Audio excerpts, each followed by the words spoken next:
Battle of हाइडास्पेस इन हिंदी। भारत की पुण्य भूमि पर हुआ एक ऐसा भीषण युद्ध जिसने सिकंदर के विश्व विजय बनने के सपने को किया चकनाचूर। इतिहास में कई युद्ध ऐसे हुए जिन्होंने मानव की विस्तारवादी नीति को या तो बढ़ावा दिया या उसका विध्वंस किया। ऐसे ही ऐतिहासिक युद्धों में मानव ने वीरता की परिभाषा को तो समझा ही, साथ ही भीषण नरसंहारों को देखा। इन्हीं युद्धों में से एक झेलम नदी पर हुआ वो भीषण युद्ध था जिसने सिकंदर के विश्व विजय बनने के सपने को चकनाचूर कर दिया। बैटल ऑफ हाइडास्पेस इन हिंदी के माध्यम से आप जानेंगे उस युद्ध का सही इतिहास जो सिकंदर के जीवन की आखिरी लड़ाई बनी। झेलम नदी पर हुए उस युद्ध का इतिहास जानने के लिए किस किस के बीच हुआ था हाइडास्पेस का युद्ध। झेलम नदी की लड़ाई, हाइडास्पेस की लड़ाई। विश्व विजेता बनने का ख्वाब पालने वाले अलेक्जेंडर यानी सिकंदर और भारत के एक महान और सूरवीर राजा पोरस के बीच हुआ था। राजा पोरस का साम्राज्य झेलम से चेनाब नदी तक था।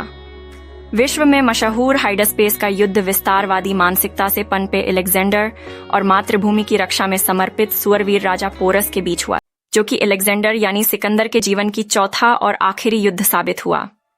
इस लड़ाई में सिकंदर और उसकी सेना को पोरस ने मुंह तोड़ जवाब दिया। कब हुआ था हाइडास्पेस का युद्ध? विश्व विजेता बनने का ख्वाब लेकर अलेक्जेंडर यानी सिकंदर ईरान को हराने के बाद भारत की ओर बढ़ने लगा, जिसका पहला सामना 326 ईसा पूर्व उस समय के राजा पोरस से हुआ था, जो अलेक्जेंडर यानी सिकंदर के जीवन की आखिरी लड़ाई साबित हुई। इसे ही इतिहास में बैटल ऑफ हाइडास्पेस इन हिंदी के नाम से जाना जाता है। कहाँ हुआ था हाइडास्पेस का युद्ध? बैटल ऑफ हाइडास्पेस इन हिंदी के माध्यम से आप जानेंगे कि अलेक्जेंडर यानी सिकंदर को उस समय का एक ऐसा राजा माना जाता है जिसने अपने जीवन काल में अपने हर करीबी का कत्ल किया। अलेक्जेंडर यानी सिकंदर को उस समय का एक ऐसा राजा माना जाता है जिसने अपने जीवन में कभी भी हार का मुंह नहीं देखा था। झेलम नदी, जिसे हाइडास्पेस नदी के नाम से जाना जाता है, उस नदी पर अलेक्जेंडर और पोरस के बीच यह युद्ध लड़ा गया था। इसी युद्ध को संसार में बैटल ऑफ हाइडास्पेस के नाम से जाना गया।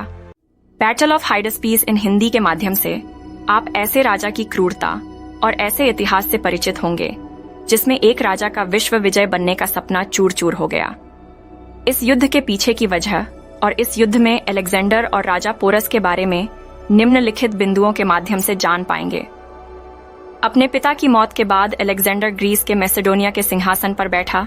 पर्शियन साम्राज्य पर जीत हासिल करने के बाद सिकंदर ने भारत में अपने पांव रखने की चेष्टा की। अलेक्जेंडर विश्व को जीतने के क्रम में भारत पर भी अधिकार जमाना चाहता था, जिस कारण उसने राजा पोरस को हथियार डालने का संदेश भेजा, लेकिन राजा पोरस ने वह ठुकरा दिया। राजा पोरस के इस कृत्य के बाद सिकंदर को अपमानित महसूस हुआ और उसने पोरस पर आक्रमण करने का निश्चय किया। राजा पोरस ने सिकंदर को आगे बढ़ते देख अपनी अश्वारोही सेना को किनारों, पैदल सेना को मध्य में और हाथियों को सामने रखा। इस युद्ध में सिकंदर की ओर से लगभग 50,000 सैनिक मैदान में थे, जिसके प्रत्युत्तर में राजा पोरस की केवल 20,000 सेना खड़ी थी। पौरव के राजा पोरस की 200 युद्ध हाथियों की सेना ने भी युद्ध में पहले ही दिन अपनी निर्णायक भूमिका निभाई। परिणाम स्वरूप सिकंदर की सेना का मानमर्दन। पहले दिन की हार सिकंदर को पचाए नहीं पच रही थी, जिस कारण सिकंदर ने पुनः आक्रामक रूप अपनाया। पोरस के भाई ने सिकंदर के घोड़े को मार गिराया और सिकंदर को निहत्था कर दिया। पोरस ने सिकंदर को निहत्था देख उस पर हमला किए बिना युद्ध नीति के अनुसार उसे छोड़ दिया और उसके सैनिक उसे वहां से उठाकर ले गए। विश्व विजेता का ख्वाब चकनाचूर होता देख सिकंदर ने अपने सैनिकों को वापस जाने का आदेश दिया। अंततः राजा पोरस न केवल एक ऐसे राजा को धूल दूषित किया जो क्रूर था, अपितु मातृभूमि और मानवता का भी संरक्षण किया। बैटल ऑफ हाइडास्पेस युद्ध के बारे में एक डिटेल वीडियो जल्द ही मैं आपके बीच। नमस्ते सभी दोस्तों, मैं वैदिक विजन्स के चैनल पर स्वागत करती हूँ। हमारे चैनल पर हम वीर योद्धाओं और बहादुर व्यक्तियों पर वीडियो बनाते हैं जो हमारे इतिहास में महत्वपूर्ण हैं। हम इसमें उनकी कहानियों को प्रस्तुत करते हैं ताकि आप लोग उनके बारे में अधिक जान सकें। तो कृपया हमारे चैनल वैदिक विजन्स को सब्सक्राइब करें और हमारे वीडियो को देखते रहें। धन्यवाद।